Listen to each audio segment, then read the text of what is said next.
Right. ఇక ప్రధాని మోదీ ఇజ్రాయెల్లో పర్యటిస్తూ ఉన్నారు. అదే సమయంలో జపాన్ అండ్ సింగపూర్లలో ఉత్తరప్రదేశ్ ముఖ్యమంత్రి యోగి ఆదిత్యనాథ్ ప్రజెంట్ పర్యటిస్తూ ఉన్న పరిస్థితి. 2017లో యోగి ఆదిత్యనాథ్ సీఎంగా బాధ్యతలు చేపట్టిన తర్వాత జరుగుతున్న మొట్టమొదటి విదేశీ పర్యటన ఇది. అంటే ఏ రకంగా అర్థం చేసుకోవాలి ఎంజీ రావు గారు? ఒకవైపు ప్రధాని మోదీ, ఇంకోవైపు యోగి ఆదిత్యనాథ్. యోగి ఆదిత్యనాథ్ అంటే నిన్నమొన్నటి వరకు పెద్ద ఎత్తున చర్చ జరిగింది మోదీ రిటైర్మెంట్ గురించి. ఆ తర్వాత మోదీ తర్వాత తన వారసుడిగా యోగి రాబోతూ ఉన్నారు అంటూ పెద్ద ఎత్తున చర్చ జరిగింది. ఇదే విషయంలో నెక్స్ట్ ప్రధాని ఎవరు అనే దాని మీద ఆర్ఎస్ఎస్ కి, ముఖ్యంగా ఈ షా అండ్ మోదీ ద్వయానికి మధ్య ఏదో ఏకాభిప్రాయం లేదు అనేది పెద్ద ఎత్తున జరుగుతున్న చర్చ. ఏంటి ఈ పోటాపోటీ విదేశీ పర్యటనని ఎలా అర్థం చేసుకోవాలి? ఎస్ అంటే ఇప్పుడు చీఫ్ మినిస్టర్లు విదేశాల్లో పర్యటించడం అనేది పెద్ద ఎప్పుడూ కూడా ఒక చర్చనీయాంశం కాదు. చంద్రబాబు నాయుడు గారు వెళ్తారు, రేవంత్ రెడ్డి గారు వెళ్తారు, తమిళనాడు స్టాలిన్ సీఎం వెళ్తారు, అందరు సీఎంలు వెళ్తారు, పెట్టుబడులు తెచ్చుకుంటారు. బట్ మోడీ గారు విదేశీ పర్యటన అంటే ఒక అద్భుతం అనమాట. ఆయన ప్రధాని అయిన తర్వాత కొన్ని 100 దేశాల పైగా ఆయన పర్యటన. ఎప్పుడు ఏ దేశం పర్యటించడం ఒక స్కెచ్ ఉంటుంది. భారతదేశ ప్రతిష్టను, భారతదేశాన్ని ఎక్కడికో తీసుకెళ్లడం, దౌత్య విధానాన్ని పరాకాష్ఠకి తీసుకెళ్లడం అని ఒకటి ఉంటుంది. బట్ ఇక్కడ యోగి ఆదిత్యనాథ్ గారు ఇప్పుడు సింగపూర్లో పర్యటించి తర్వాత జపాన్లో పర్యటిస్తున్నారు. యోగి ఆదిత్యనాథ్ పర్యటన వెనకాల ఒక సిగ్నిఫికెన్స్, ఒక పెద్ద నీట్గా కొన్ని విషయాలు గమనించవచ్చు.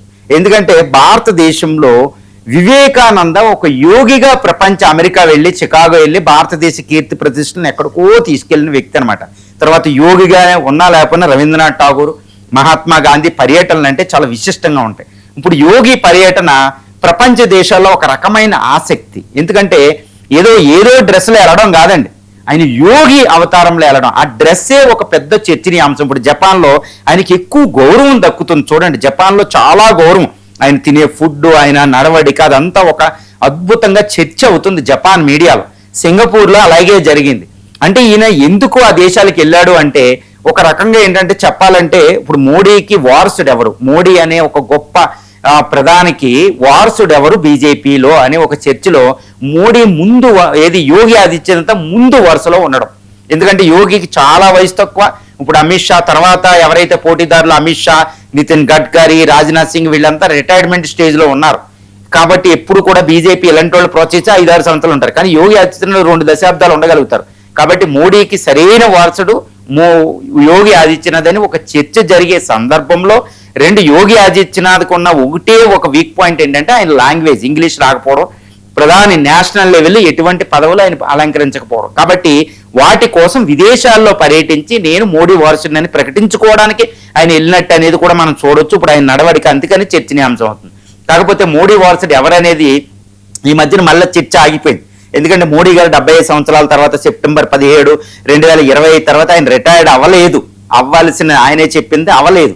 కాబట్టి మోడీ వారసుడి మీద అంతగా చర్చ జరుగుతులేదు. ఎందుకంటే ఇటు బీజేపీలోని మోడీ షాకి, అటు ఆర్ఎస్ఎస్కి అధినేత సంఘ పరివారకి ఒక రకమైన భేదాభిప్రాయాలు లోపల ఉన్నట్టు తెలుస్తుంది వెంటనే. ఎందుకంటే బీహార్లో ఒక అన్నోను, ఒక లోకల్ లీడర్ని తీసుకొచ్చి బీజేపీ జాతీయ అధ్యక్షుడిని చేయడం వెనకాల ఇటు షా, మోడీ ఉన్నారు అనేది మనం కూడా కొన్ని కాలమ్స్లో మనం చూడొచ్చు. ఫ్రంట్ లైన్ అంటే అతిపెద్ద మ్యాగజైన్లో మనం చూడడం, ఇవన్నీ పెద్ద పబ్లిష్ అయిన జరిగిన సందర్భాలు మనకు ఉన్నాయి.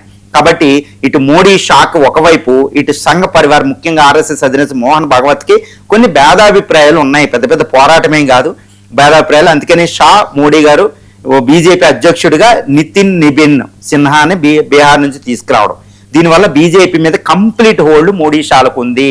కాబట్టి వచ్చే ప్రధానిని ఎవరు నిర్ధారిస్తారంటే ఆర్ఎస్ఎస్, బీజేపీ. ఇంతవరకు ప్రధాని నిర్ధారించింది ఆర్ఎస్ఎస్ అండి.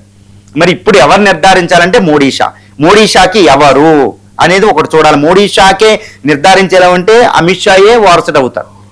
ఆర్ఎస్ఎస్ నిర్ధారించేలా ఉంటే ఇక్కడ తప్పకుండా యోగి ఆదిత్యనాథ్కే ఫస్ట్ ప్లేస్ ఉంటుంది. మరి ఈ అభిప్రాయం ఎక్కడికి దారి తీయొచ్చు అనేది ఒకటి. ఏమైనప్పటికీ యోగి ఆదిత్యనాథ్ గారు ఇప్పుడు విదేశీ పర్యటనకి వెళ్చి నేను కూడా ప్రధానికి అర్హుడినే, నేను విదేశీ పర్యటన చేయగలుగుతాను, ప్రపంచ దేశాల్లో భారత కీర్తిని తీసుకెళ్లగలుగుతాను, ఇండియాలోనే కాదు, ఇండియాలో హిందీలో మాట్లాడటమే కాదండి, ప్రపంచ దేశాలకు వెళ్ళి ఇంగ్లీష్లో మాట్లాడాలి, ప్రపంచ నాయకులతో మింగిల్ అవ్వగలిగినప్పుడే ప్రధానమంత్రి అనే పోస్టుకు అర్హులు అనమాట. ఇవన్నీ నిరూపించుకోవడానికి యోగి ఆదిత్యనాథ్ ఫారిన్ ట్రిప్కి వెళ్తున్నారని అయితే మనం చెప్పవచ్చు.